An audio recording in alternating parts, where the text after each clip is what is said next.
With the merciful thou wilt show thyself merciful, with an upright man thou wilt show thyself upright. Psalm 18:25. The word merciful describes God's compassionate response to those who show mercy toward others. Thou wilt show thyself merciful reveals God's active participation in human relationships. Divine mercy isn't automatic, but responds to the mercy believers extend to others. Jesus reinforced this principle when he taught, "Blessed are the merciful, for they shall obtain mercy." Matthew 5:7. With an upright man thou wilt show thyself upright, demonstrates God's consistency in dealing with people. The upright person experiences God's faithfulness because his character aligns with divine standards. This creates a harmonious relationship where both parties operate according to the same moral principles. The repetition of "thou wilt show thyself" emphasizes God's deliberate choice to respond according to human character. This isn't divine favoritism, but justice that rewards righteousness and judges wickedness. With the pure, thou wilt show thyself pure, and with the froward, thou wilt show thyself froward.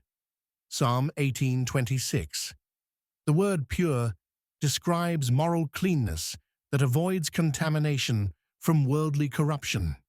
Pure people experience God's holiness because their lives reflect his character.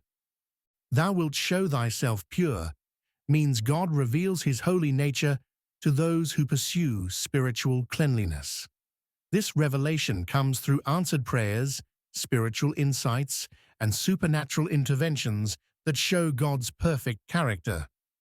With the froward thou wilt show thyself froward describes God's response to those who persist in rebellion. The word froward means perverse or disobedient. Such people experience divine resistance rather than a blessing. This principle appears throughout Scripture. Pharaoh's hardened opposition to God's commands resulted in severe judgments. The Israelites' rebellion in the wilderness brought divine discipline rather than the blessings promised to obedient people. For thou wilt save the afflicted people, but wilt bring down high looks. Psalm 18:27. The phrase, "save the afflicted people," shows God's special concern for those who suffer. Affliction often drives people to depend on divine help rather than human resources. The afflicted people includes those who face persecution for righteousness, economic hardship, physical illness, or emotional distress. God doesn't promise to prevent all suffering, but guarantees his presence and ultimate deliverance for faithful people. But wilt bring down high looks describes divine judgment on pride and arrogance. High looks represent an attitude that exalts self above God and others. Such pride leads to humiliation because it opposes God's righteous order. This pattern repeats throughout biblical history. Nebuchadnezzar's pride led to temporary madness until he acknowledged God's sovereignty. Herod's acceptance of divine worship resulted in immediate judgment and death. For thou wilt light my candle, the Lord my God will enlighten my darkness. Psalm 18:28.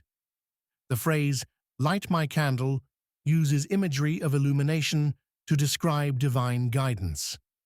A candle or oil lamp provides light in dark places, representing God's direction during confusing circumstances. My candle suggests personal responsibility to maintain spiritual receptivity. God provides the light, but believers must keep their spiritual lives prepared to receive divine illumination. This requires regular prayer, Bible study, and obedience to known truth. Will enlighten my darkness promises divine intervention in times of spiritual confusion or practical uncertainty. Darkness represents ignorance, fear, depression, or moral confusion that clouds human judgment.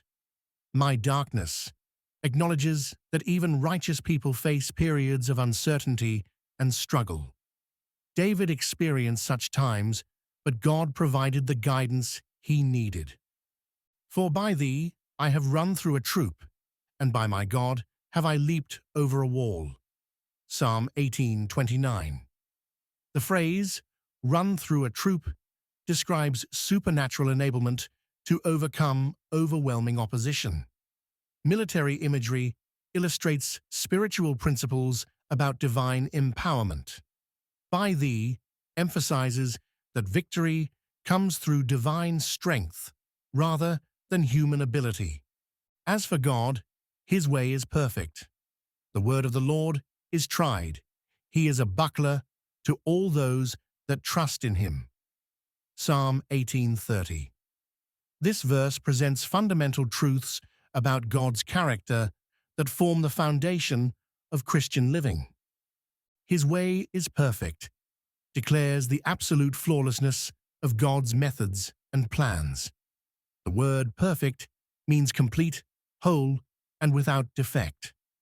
God's way encompasses his will, his timing, his methods, and his ultimate purposes for creation and redemption. David uses military imagery to describe divine protection. A buckler was a small, round shield carried by soldiers for defense against enemy attacks. This shield protected vital organs and could deflect arrows, spears, and sword thrusts.